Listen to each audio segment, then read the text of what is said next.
A major finding of the alien study was that the public could not be told, as it was believed that this would most certainly lead to economic collapse, collapse of the religious structure, and national panic, which would lead into anarchy.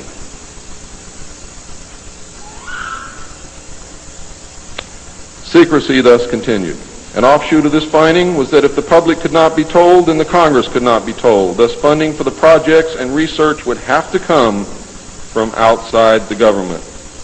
There are some things beginning to fall into place. Without aliens, you cannot make sense of anything else that's been happening for the 44 years. You put the aliens in the middle of this stuff and you've got all the answers, every one of them.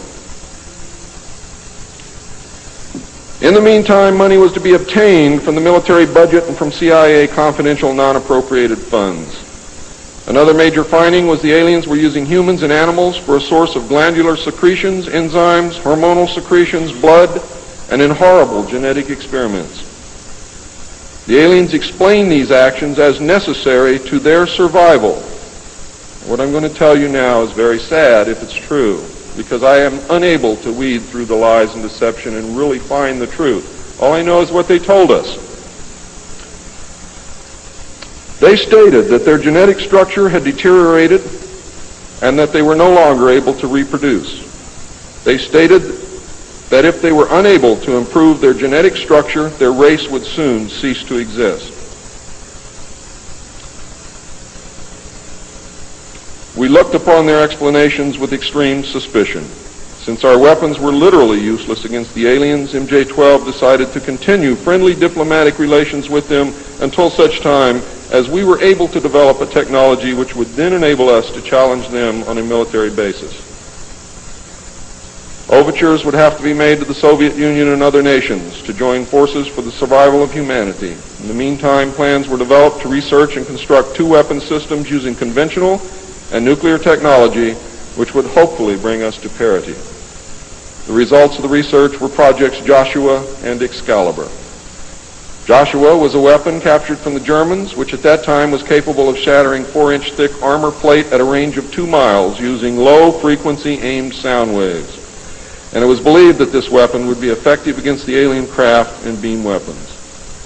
Excalibur was a weapon carried by missiles not to exceed 30,000 feet above ground level, not to deviate from designated target more than 50 meters, that would penetrate 1,000 meters of tufa hard-packed soil such as that found in New Mexico, would carry a 1 megaton warhead, and was intended for use in destroying the aliens in their underground bases. Joshua was developed successfully but never used to my knowledge. Excalibur was not pushed until recent years, and now there is an unprecedented effort to develop this weapon. The people who are working on these weapons tell us that they have never been pushed so hard in their history working on any project than they are being pushed to develop Project Excalibur. I'm going to skip over the early saucer recoveries, but there are many more than what you would expect. The early saucers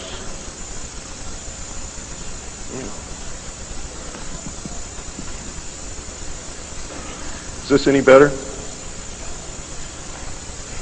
There were many more saucer crashes and downed craft than what you have realized. There were many more alien bodies recovered, and there were more live aliens recovered than what you are aware of.